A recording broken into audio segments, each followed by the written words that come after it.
बोलिए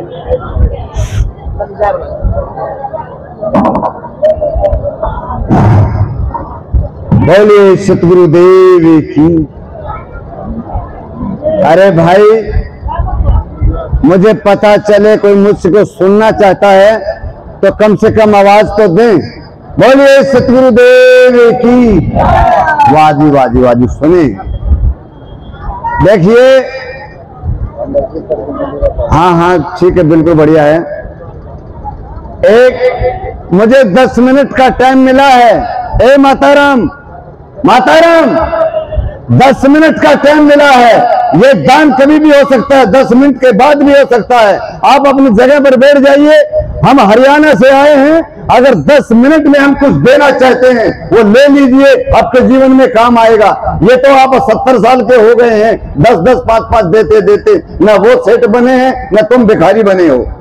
आराम से बैठ जाओ, 10 मिनट आराम से 10 मिनट बैठ जाओ, सुन लीजिए। और जब दान करने का टाइम आता है, पता है मुझे ये दान देने वाली सो जाती हैं या पतली गली से निकल जाती हैं। हम भी आज के साधु नहीं हैं, सब जानते हैं।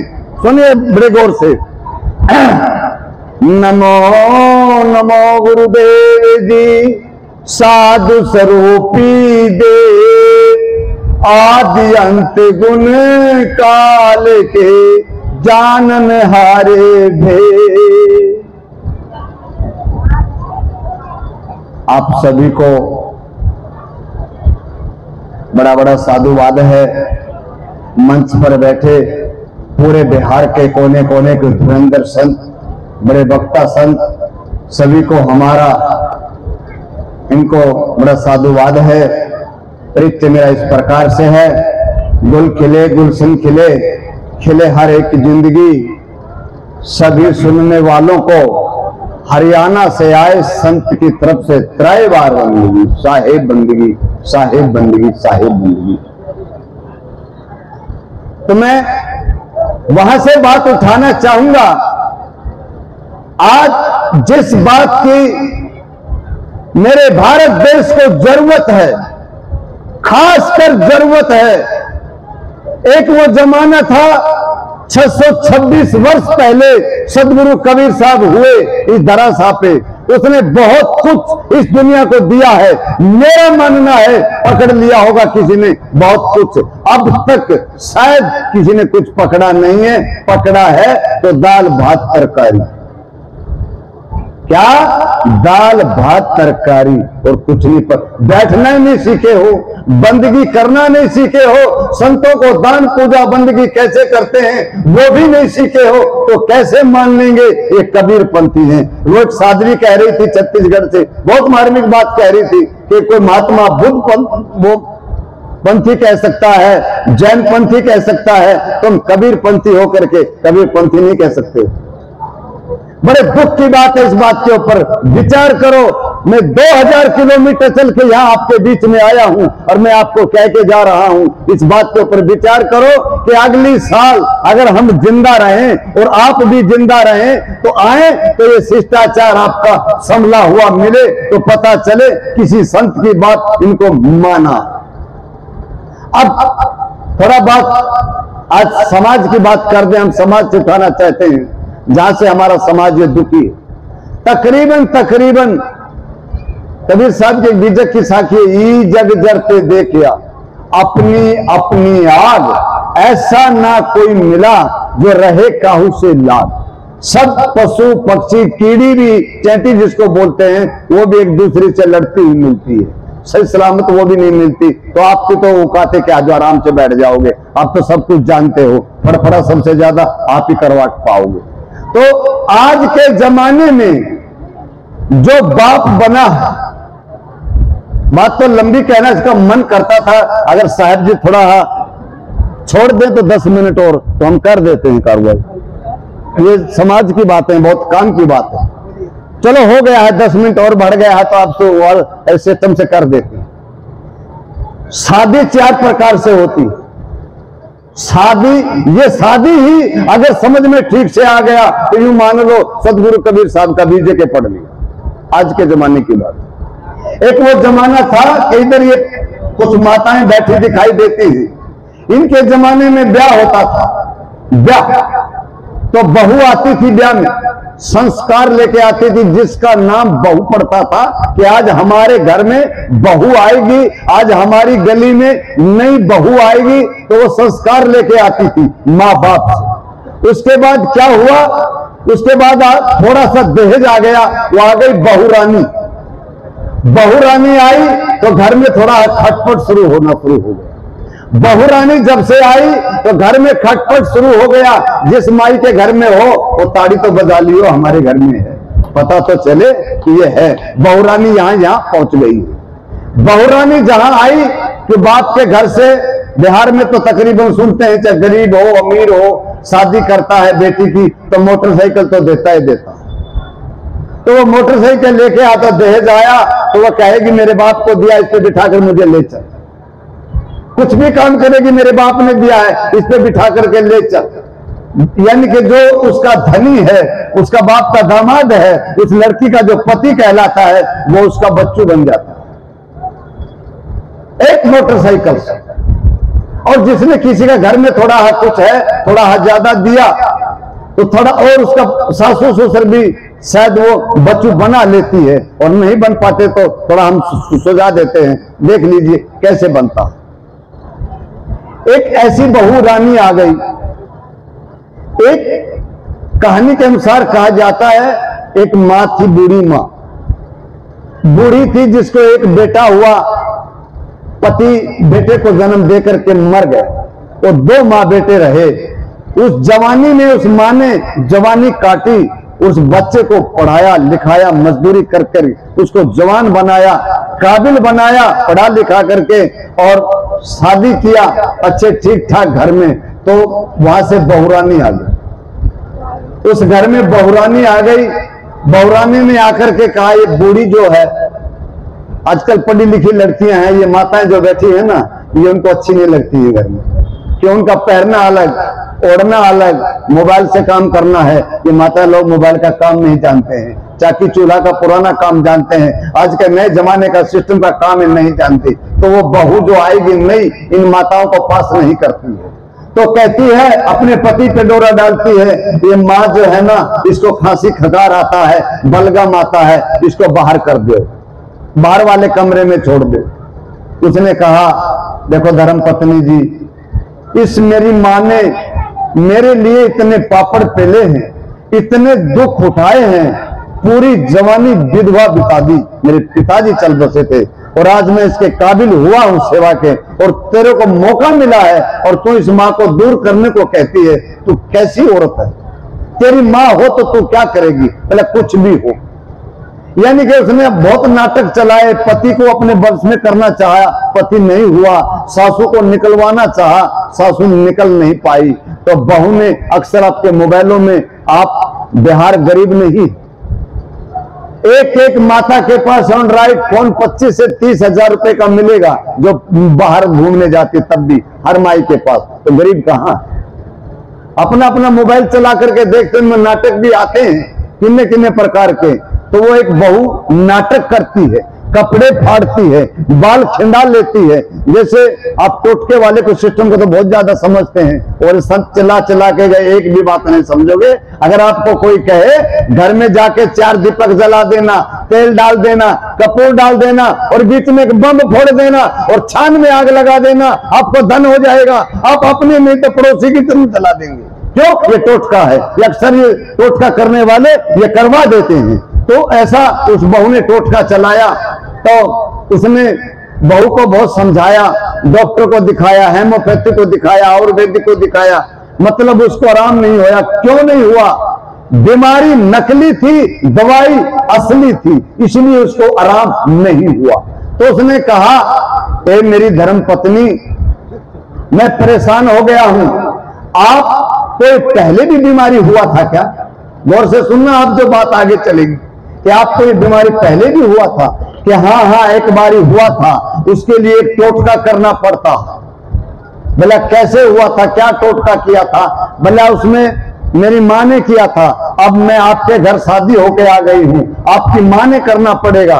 बोला मेरी माँ से मैं करवा दूंगा, क्या से क्या करना है। देखो बहू की चतुराई कैसे चलती है चाल, कि तेरी मां कपड़े फाड़ ले और अपने चेहरे पे काली मां पोत ले, यानी कि काला मुंह कर ले, और सिर से गंजी हो जाए, बाल कटवा ले, और मेरी चारपाई के 7 चक्कर कटा दे, तो मैं ठीक हो सकती हूं, वरना पति देव मैं मरूं। उसने सोचा ये जाल तो बहुत गहरा है, बीमारी नहीं है, ये जाल तो बहुत गहरा है। तो उसकी मां एक संत के पास जाती थी। उसने भी एकदम युक्ति सोची कि मेरी मां एक संत के पास जाती है, तो मैं भी क्यों ना गुरु जी के पास जाऊं। तो वो दौड़ के गुरु जी के पास गया और गुरु जी को उसका हवाल बताया। तो गुरु जी ने एक युक्ति बताई, ऐसे करो मेरे बेटा। वो दौड़ के घर आया, अपनी मां को एक कमरे में बंद कर दिया कि मां जब तक मैं वापिस आता हूं इस आप कमरा मत खोलना और बाहर निकलना नहीं, मैं गया रहा। तो वो अपने ससुराल चला जाता है। ससुराल में जाकर के जब दरवाजे के अंदर घुसा तो सामने उसकी सासू मां खड़ी। कहते हैं कि जिस घर में दामाद जाता है और सासू मां जब पहले सामने आती है तो उसका सीना, जैसे मोदी जी का कहते हैं 56 इंच चौड़ा हो जाता है। तो उस मां का अपने दामाद को देख करके सीना बहुत चौड़ा हो जाता है कि मेरी बेटी का रक्षक आ गया। तो उसको चाय पानी पिलाया, बैठाया, उससे पूछा गया बेटा बात क्या है।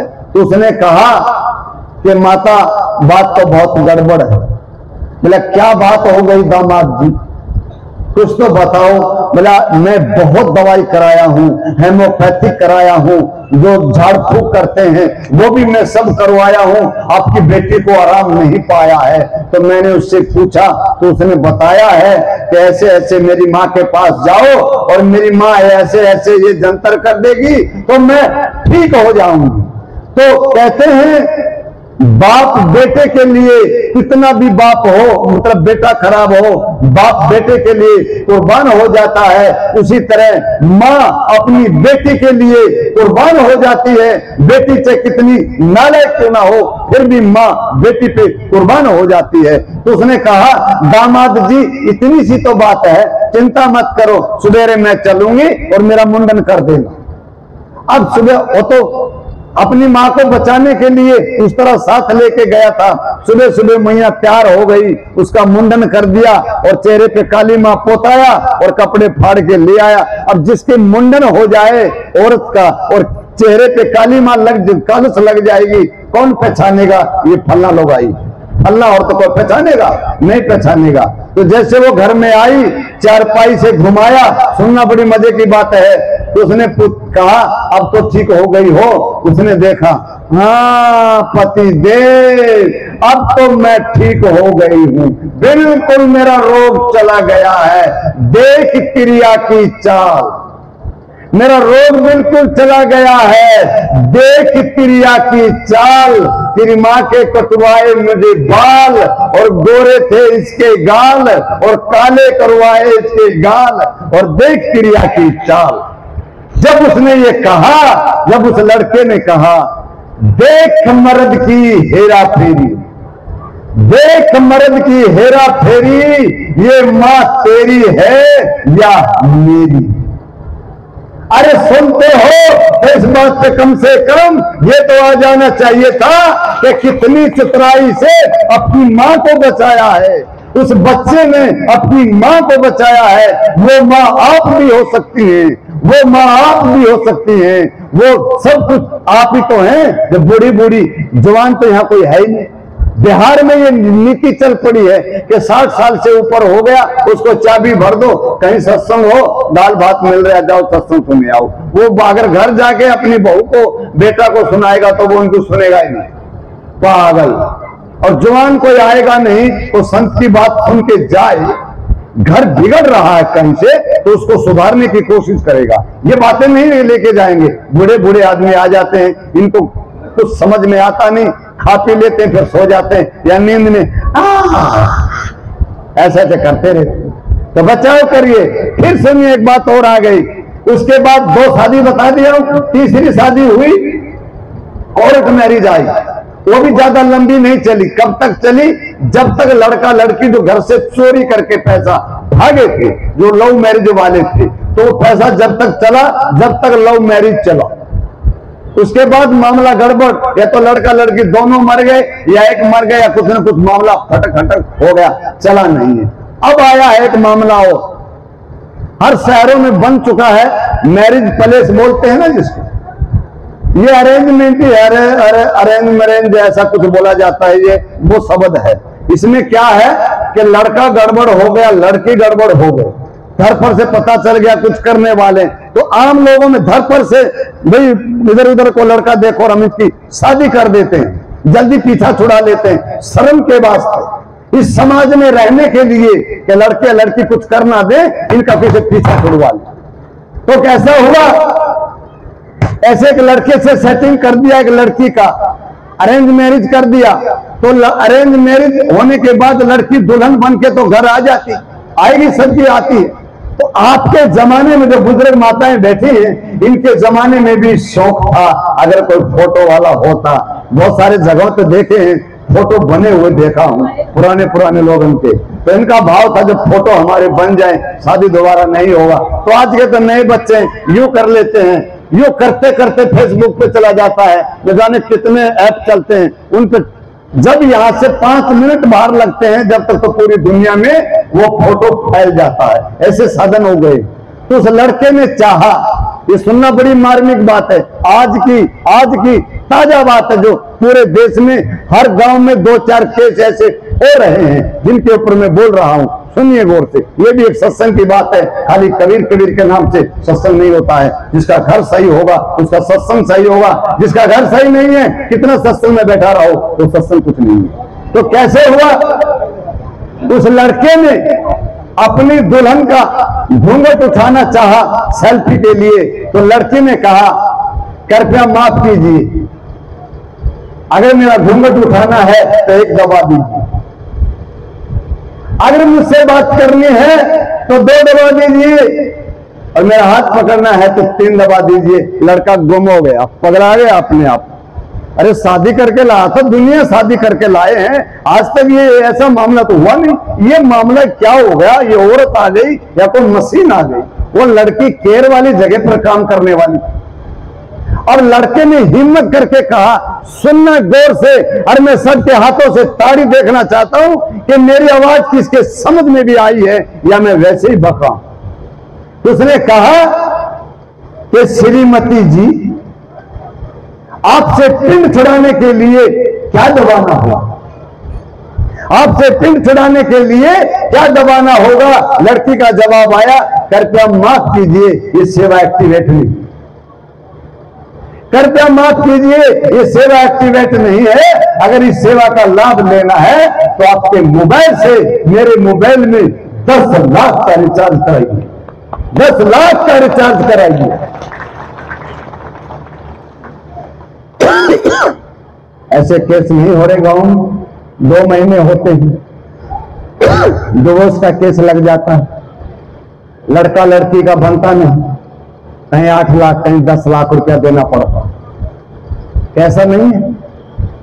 माँ बाप दुखी नहीं है? सच बताओ अपने हाथ उठा करके, आज की जनरेशन से कौन माँ सुखी है? एक वो हाथ उठा करके बताए कि वो अपनी औलाद से सुखी है। सुखी हो पर हाथ का उठाए हो। मैं ये देखना चाहता हूं इस पूरी पंगत में सुखी कौन है। अब अपना हाथ उठाइए कि दुखी सब हैं, सुखी कोई नहीं। ज्यादा नहीं कहूंगा, टाइम मेरे पास बस सिर्फ आधी मिनट बची है, 20 मिनट मांगा था, सुना दिया हूं। ये इस बात पे अमल करना, अपने बच्चों पर विचार करना। सबसे बड़ी बात है, आज के बच्चों पे संस्कार नहीं है। जब बच्चा 3 साल का हो जाता है स्कूल में भेज देते हैं, 4 साल का हो जाता है वो बच्चा को ट्यूशन पे भेजना शुरू करते हैं। स्कूल, भोजन किया, ट्यूशन, माँ बाप का प्यार नहीं मिलता है। उस बच्चा फिर धीरे धीरे करते करते कॉलेज चला जाता है, तो कॉलेज लाइफ, आज के बच्चे 8वीं 10वीं में कॉलेज लाइफ पकड़ जाते हैं, जोड़े बन जाते हैं। पता नहीं बच्चे स्कूल जाते हैं, वापस घर आते हैं या नहीं आते हैं। क्यों?